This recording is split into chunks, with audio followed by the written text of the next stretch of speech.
Let's look at numbers 16 through 18 in your chemical equilibrium packet.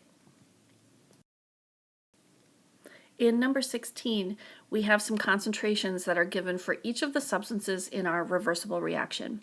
We want to calculate the equilibrium constant after we write the equilibrium expression. So for the equilibrium expression, we always do products over reactants. The concentration of the HCl is in the numerator, and the concentrations of the chlorine and the hydrogen are in the denominator. The HCl has a coefficient of 2, so we are going to square that concentration.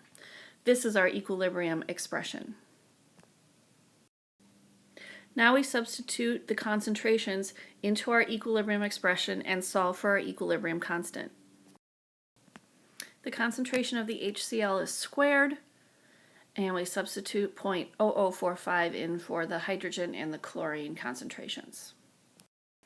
Once we solve, we find the equilibrium constant is equal to 193. There are no units on the equilibrium constant, and sig fig wise, I am probably not playing by the rules here, but we'll go with 193. In the next one, we have some concentrations for our reactants and products at 1500 Kelvin, and we want the equilibrium constant at this temperature. Remember, equilibrium constants are temperature dependent, so if we have a different temperature, we will see a different constant.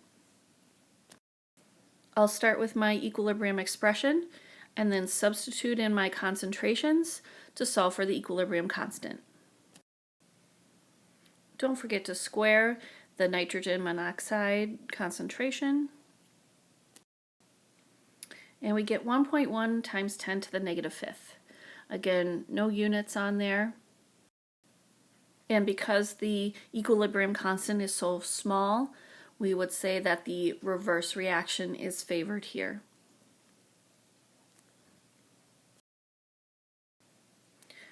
When the reverse reaction is favored, we see high concentrations of the reactants and low concentrations of the products. In the last problem on this page, we're doing something a little bit different. We are going to calculate the HI concentration given an equilibrium constant and the concentrations of our reactants. So here's our equilibrium expression. Plug in what you know. 54.34 for the equilibrium constant. Each of the reactant concentrations are 4.79 times 10 to the negative fourth. And then we're going to solve for x, but it's going to be x squared because of that coefficient of 2 in front of the HI. Once I solve for x, 3.53 times 10 to the negative third molar. This does need a concentration unit because we are solving for a concentration. Now we're going to do some equilibrium stoichiometry. With reversible reactions, we generally don't consider a limiting or an excess reactant unless the reaction is so forward favored, so product favored, that we don't consider the reverse reaction.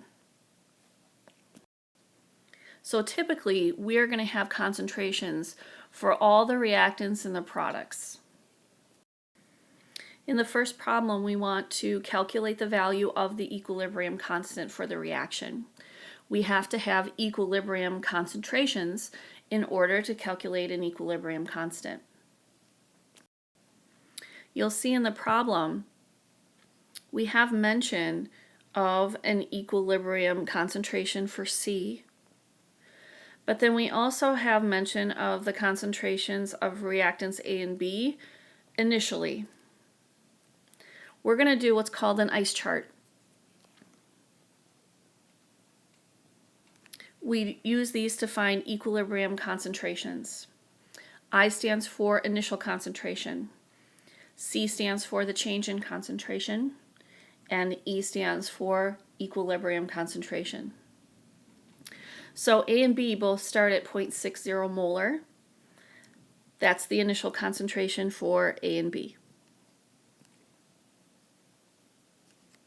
In the beginning of the reaction, initial concentrations for products usually are going to be 0. And then we're told C at equilibrium has a concentration of 0.2 molar. So I'm going to put that in the E row of my ice chart. This is everything I know based on what's given in the problem.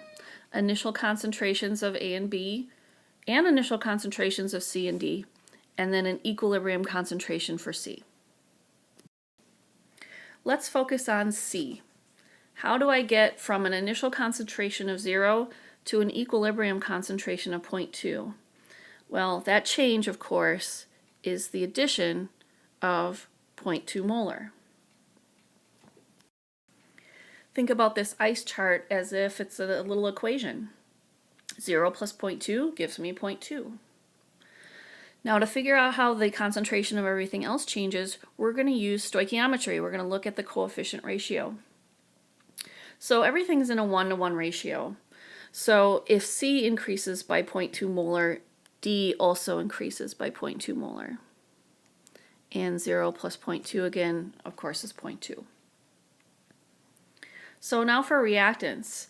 Reactants decrease in concentration. They get used up. So we're going to be subtracting.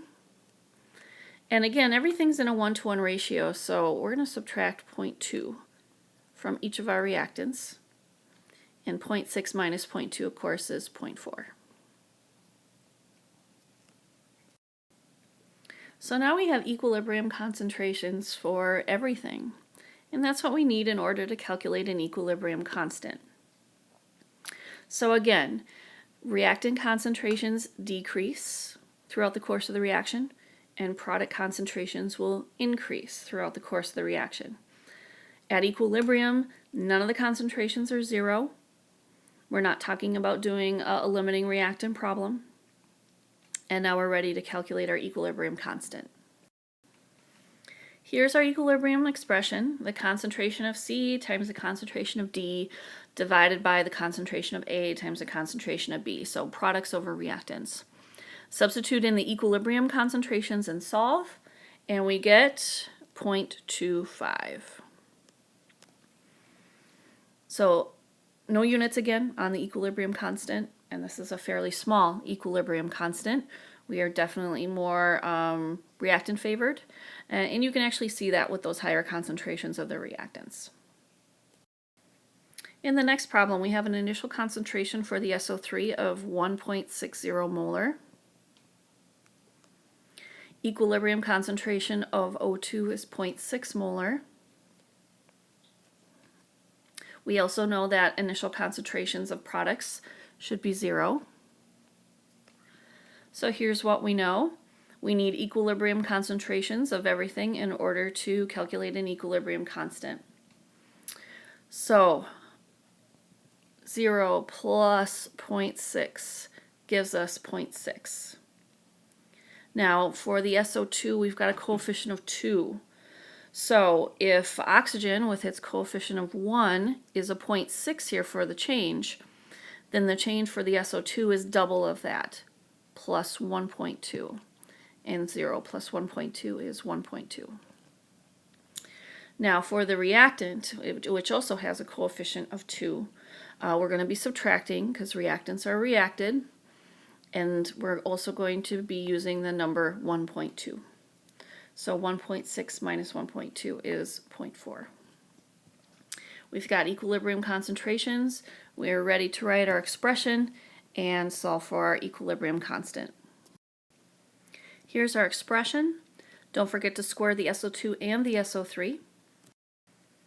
Substitute in your equilibrium concentrations and solve. You get 5.4.